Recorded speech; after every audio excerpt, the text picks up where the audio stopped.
गरीबी में पल रही मोहिनी का सपना बहुत बड़ा था। वो चाहती थी कि उसका बनाया हुआ लाल मिर्च का अचार पूरी दुनिया में प्रसिद्ध हो जाए और उसकी गरीबी हमेशा के लिए दूर हो जाए। मोहिनी और उसकी माँ एक छोटे से झोपड़पट्टी में रहती थी। मोहिनी की माँ अचार बनाकर बेचती थी। चाची अचार लेकर जाओ, कल ही बनाया है, बिल्कुल ताजा है। अरे नहीं बिटिया, इस अचार की जरूरत तो तुमको है। ये लो कुछ पैसे रख लो, तुम्हारे काम आएंगे। अरे नहीं चाची, हमको भीख नहीं चाहिए। आप लोग हम लोगों को इतना गरीब क्यों समझते हैं? रहने दे बेटी, हमारी हालत ही कुछ ऐसी है, तो लोग हमें भिखारी ही समझेंगे। बहन जी, आपको अचार नहीं लेना तो जाइए यहाँ से, हमें भीख नहीं चाहिए। वो औरत वहां से बिना अचार लिए चली गई। ये रोज का काम था। दोनों माँ बेटी घर के बाहर अचार बेचती, लेकिन लोग उनसे अचार खरीदने की बजाय उनकी गरीबी देखकर उन्हें भीख दे जाते थे, जो उन्हें बिल्कुल भी मंजूर नहीं था। इसलिए मोहिनी ने ठान लिया था कि वो भीख नहीं मांगेगी, बल्कि मेहनत से अपना सपना पूरा करेगी। एक रात उसने अपनी माँ से कहा, माँ, एक दिन हमारा अचार इतना मशहूर होगा कि हमें कभी किसी के आगे हाथ नहीं फैलाने पड़ेंगे। हाँ बिटिया, भगवान चाहेगा तो ऐसा जरूर होगा। उसकी माँ उसकी बातें सुनकर मुस्कुरा देती, लेकिन मन ही मन सोचती कि ये सब सिर्फ एक सपना है।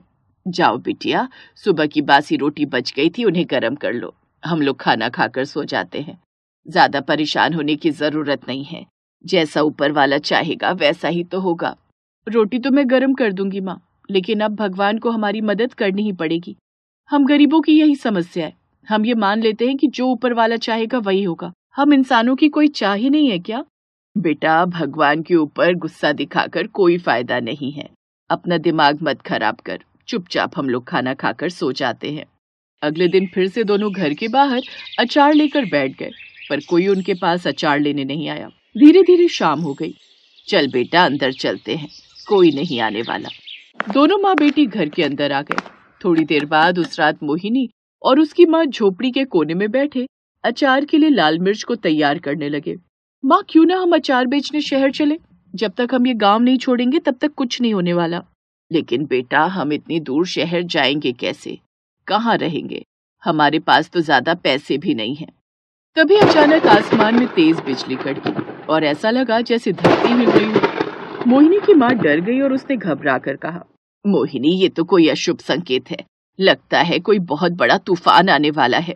लेकिन मोहिनी ने अपनी माँ को संभाला और कहा, माँ, डरने की जरूरत नहीं, ये कुदरत का करिश्मा है। तभी उनकी झोपड़ी के पास एक बूढ़ी औरत आई। उसके हाथों में एक छोटी सी मटकी थी और चेहरे पर गहरी झुर्रियां थी। वो औरत थकी हुई लग रही थी। उसने कहा, बेटी, मुझे बहुत भूख लगी है, क्या तुम मुझे कुछ खाने को दे सकती हो? तभी मोहिनी और उसकी माँ दरवाजे पर आए। मोहिनी ने कहा, दादी, कौन हो आप? और इतने भयानक तूफान में आप अकेले कहाँ निकल पड़ी? इस गांव में तो कभी आपको देखा ही नहीं। बिटिया, कुंभ मेला का दर्शन करने के लिए निकली थी। चलते चलते अचानक रास्ता भटक गई और तुम्हारे गांव पहुंच गई। तभी अचानक तूफान आ गया और भूख भी बहुत जोरों की लगी थी। सोचा तुमसे कुछ मदद मांग लूं। अम्मा, जल्दी से अंदर आ जाओ। बेटा, जो भी हमारे पास रूखा सूखा पड़ा है इन्हें खाने को दो, वरना बेचारी चलने की हालत में नहीं रहेंगी। जी माँ। मोहिनी ने तुरंत अपनी थाली में रखी 2 रोटियां और थोड़ी मिर्च का अचार उस औरत को दे दिया। औरत ने वो खाना खाया और मोहिनी से कहा, बेटी, तुम्हारा दिल बहुत बड़ा है। तुम्हारे बनाए अचार में जो स्वाद है वो दुनिया के किसी और अचार में नहीं है। दादी, आपको बहुत जोरों की भूख लगी है ना? शायद इसीलिए आपको हमारा अचार अच्छा लग रहा है। अगर ये अचार सच में अच्छा होता तो लोग हमसे खरीदते क्यों नहीं? बेटा, उन्हें ये सब क्यों बता रही हो? इन्हें चुपचाप खाना खाने दो। खाना खाने के बाद बूढ़ी औरत ने मोहिनी को वो मटकी देते हुए कहा, बेटी, मैं ये मटकी तुम्हें देती हूँ। इस मटकी में एक जादू है। जो भी अचार तुम इसमें बनाओगी वो न केवल स्वादिष्ट होगा, बल्कि लोगों को स्वास्थ्य और खुशी भी देगा। जैसे ही अचार बनाकर तुम इस मटकी में रखोगी, लोग इसकी महक से खुद ब खुद खिंचे चले आएंगे और तुम्हारा अचार किसी भी कीमत पर खरीदेंगे ही खरीदेंगे। दादी, इसका मतलब इस मटकी में कोई जादू है क्या? हाँ बिटिया, कुछ ऐसा ही समझ लो। लेकिन ध्यान रखना, इस मटकी का इस्तेमाल केवल भलाई के लिए करना। लालच करोगी तो सब कुछ खत्म हो जाएगा। मोहिनी, पुराने बुजुर्ग लोगों के पास पहले बहुत सारी चमत्कारी शक्तियां होती थीं। आजकल तो ये सब गायब ही हो गया है। ये अम्मा अकेले कुंभ मेले में जा रही हैं। जरूर उनके मटके में सच में कोई जादू ही होगा। इनसे मटकी ले लो बेटा। ठीक है माँ। मोहिनी ने मटकी ले ली, लेकिन उस बूढ़ी औरत की बातें उसे एक कहानी जैसी लगी। लेकिन इतने में अचानक एक जोरदार बिजली कड़की और वो बूढ़ी औरत वहां से गायब हो गई। माँ, दादी अम्मा अचानक गायब कहाँ हो गई? मुझे तो बहुत डर लग रहा है माँ, कहीं ये कोई राक्षसनी या कोई डायन तो नहीं थी? बेटी, वो बूढ़ी औरत कोई साधारण औरत तो नहीं थी, क्योंकि इस तरह वो गायब नहीं हो पाती। लेकिन अगर वो कोई चुड़ैल या डायन होती तो हमें अब तक नुकसान पहुंचा चुकी होती। भगवान का नाम लेकर आगे का काम शुरू करते हैं। जो भी होगा देखा जाएगा। हो सकता है भगवान ने खुद ही इन्हें हमारे पास मदद के लिए भेजा हो। माँ, आप भी ना कैसी फिल्मी बातें करने लगी हो? ऐसा सिर्फ फिल्मों या कहानियों में होता है, असल जिंदगी में ऐसा कुछ नहीं होता। लेकिन आप कहती हो तो काम शुरू करते हैं। अगली सुबह मोहिनी ने उस मटकी में लाल मिर्च का अचार बनाना शुरू किया। जैसे उसने मटकी में अचार डाला, अजीब सी खुशबू फैल गई। ऐसा लगा जैसे हवा में मिठास और ताजगी घुल गई हो। थोड़ी ही देर में सारा गांव उनकी झोपड़ी के बाहर इकट्ठा हो गया। ये महक कैसी है मोहिनी, जो हमें यहाँ तक खींच लाई? चाची, ये हमारे अचार का स्वाद है। ये मेरी दादी माँ का नुस्खा है। इसे खाकर आप हमेशा जवान बनी रहेंगी और कभी कोई बीमारी नहीं होगी। बेटा, तब तो ये अचार लेना ही पड़ेगा।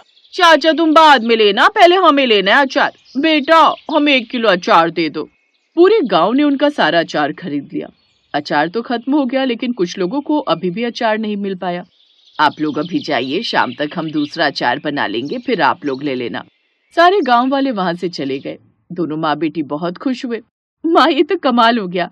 अब ऐसा करते, ढेर सारा अचार बना लेते और इसे बाजार में चलकर बेचते हैं। सही कहा तूने। दोनों ने उस जादुई मटकी में फिर से ढेर सारा जादुई अचार बनाया और उस अचार को पास के बाजार में बेचना शुरू किया। पहले ही दिन उनका पूरा अचार बिक गया। कुछ महीनों में ही मोहिनी और उसकी माँ की हालत सुधरने लगी। अब उनके पास पैसे आने लगे थे। मोहिनी का सपना सच होने की कगार पर था, लेकिन पैसे आने के साथ साथ मोहिनी के मन में लालच भी बढ़ने लगा। एक रोज जब वो अपनी दुकान पर थी, तब उसने सोचा, अगर मैं इस अचार को महंगे दामों पर बेचूं तो और जल्दी अमीर बन सकती हूँ। लोग किसी भी कीमत पर मेरा अचार खरीदने को तैयार हो जाएंगे। मोहिनी ने उसी दिन अचार की कीमत दुगनी कर दी। ये क्या कर रही हो बेटी? मटकी में अचार क्यों नहीं बना रही हो? माँ, मटकी में बहुत कम मात्रा में अचार बन पाता है। जैसे मोहिनी ने जादुई मटकी का इस्तेमाल बंद किया, उसके अचार का स्वाद बदलने लगा। जो लोग उसके अचार की तारीफ करते नहीं थकते थे, वे अब शिकायत करने लगे। मोहिनी, अचानक तुम्हारे अचार को क्या हो गया? कोई स्वाद ही नहीं मिल रहा।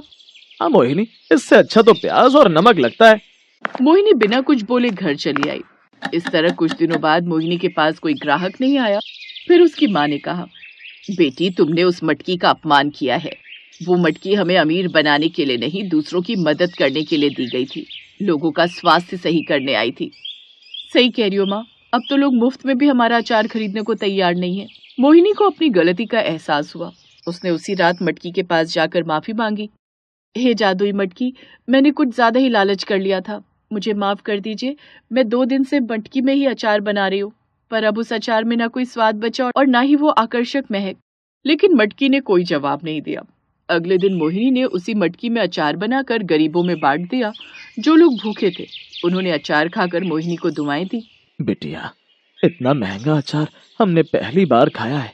तुम ना होती तो हम कभी इसका स्वाद ही नहीं जान पाते। हमारा परिवार 2 महीने से बीमार था। ये अचार खाते ही सब लोग ठीक हो गए। इसका मतलब मटकी का जादू फिर से काम करने लगा। धीरे धीरे मटकी का जादू फिर से काम करने लगा। लेकिन अब मोहिनी ने ठान लिया था कि वो अपने अचार से गरीबों की मदद करेगी। उसने अपनी कमाई का बड़ा हिस्सा जरूरतमंदों को देना शुरू कर दिया। उसका अचार एक बार फिर से मशहूर हो गया। क्या हुआ? आज फिर खुद चलकर आई लक्ष्मी को तुमने मना कर दिया। ऐसे कब तक चलेगा? इतने अच्छे दाम जमीन की मिल रहे थे, तुमने फिर एक ग्राहक वापस लौटा दिया।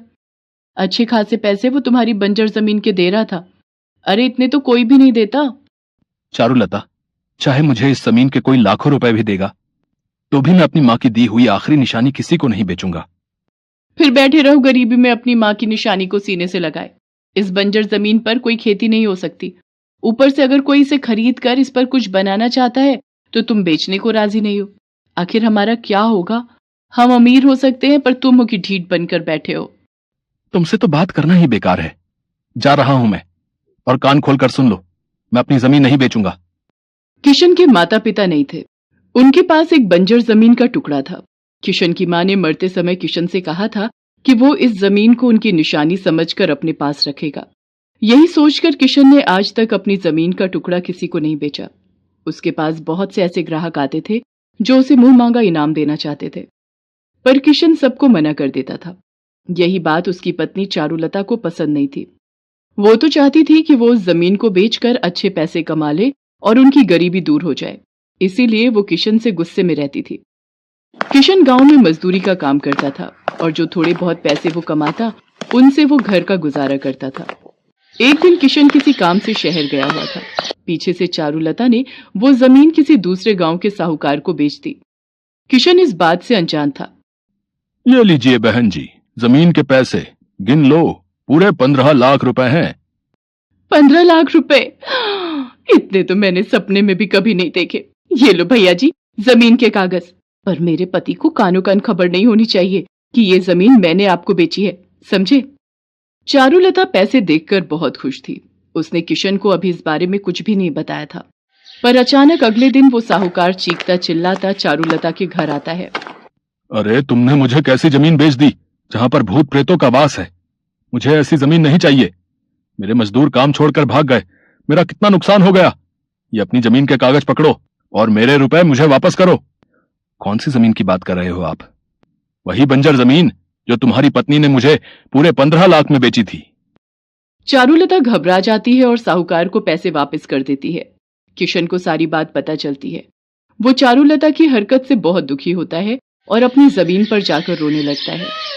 शाम घिर आई थी। किशन एक पेड़ के नीचे बैठा अपनी माँ को याद करके क्षमा मांगने लगता है। माँ बापू, मुझे माफ कर दो। चारुलता की तरफ से मैं आपसे माफी मांगता हूँ। मैं आपकी आखिरी निशानी, मेरी पुरखों की जमीन को कभी नहीं बेचूंगा। मैं कल से खुद इस जमीन पर खेती करने की कोशिश करूंगा। किशन अगले दिन ही कुदाल और फावड़ा लेकर अपनी जमीन पर पहुंच जाता है और अपनी बंजर जमीन को साफ करने लगता है। बंजर जमीन अच्छे से साफ करने के बाद किशन बहुत थक गया था। वो उस रात अपने खेत पर ही सो जाता है। आधी रात के वक्त किशन को एक आवाज सुनाई पड़ती है। किशन देखता है, उसके सामने धरती माता खड़ी है। आप कौन है? किशन, मैं धरती माता हूँ। मैंने तुम्हारा मातृत्व प्रेम देखा है। ये जमीन तुम्हारे पूर्वजों की धरोहर है जो तुम्हारी माँ ने तुम्हें दी। तुमने अपनी माँ की आज्ञा का पालन किया और जो बच्चे अपने माता पिता की आज्ञा का पालन करते हैं वो सदैव जीवन में सफल होते हैं। तुमने गरीबी में दिन गुजारे, फिर भी जमीन को नहीं बेचा। मैंने ही साहूकार को और मजदूरों को यहां से भगाया था। मैं जानती थी कि तुम इस जमीन की रक्षा करते हो और इसे कभी नहीं बेचोगे। आज तुमने अपने सेवा भाव से इस जमीन को साफ किया है। मैं तुम्हारी सेवा से प्रसन्न हूँ, इसलिए मैं तुम्हें एक वरदान देना चाहती हूँ। धरती माँ, कैसा वरदान?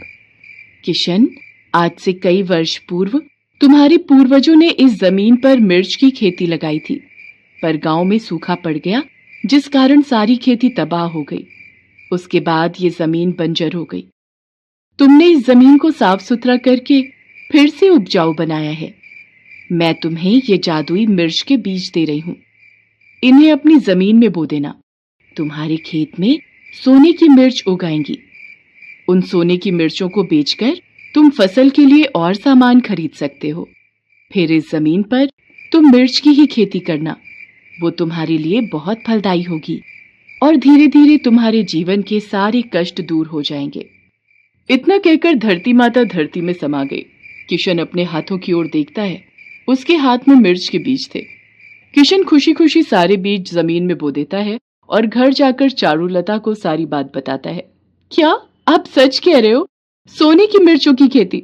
सुनो जी, मुझे माफ कर दो। मैं नहीं जानती थी हमारे पूर्वजों का आशीर्वाद इस जमीन पर और आप पर बना हुआ है। कोई बात नहीं चारुलता, गलती इंसान से ही होती है। तुम्हें अपनी गलती का एहसास हो गया, इस बात की मुझे खुशी है। अब हम कल सुबह जल्दी उठकर खेत पर चलेंगे।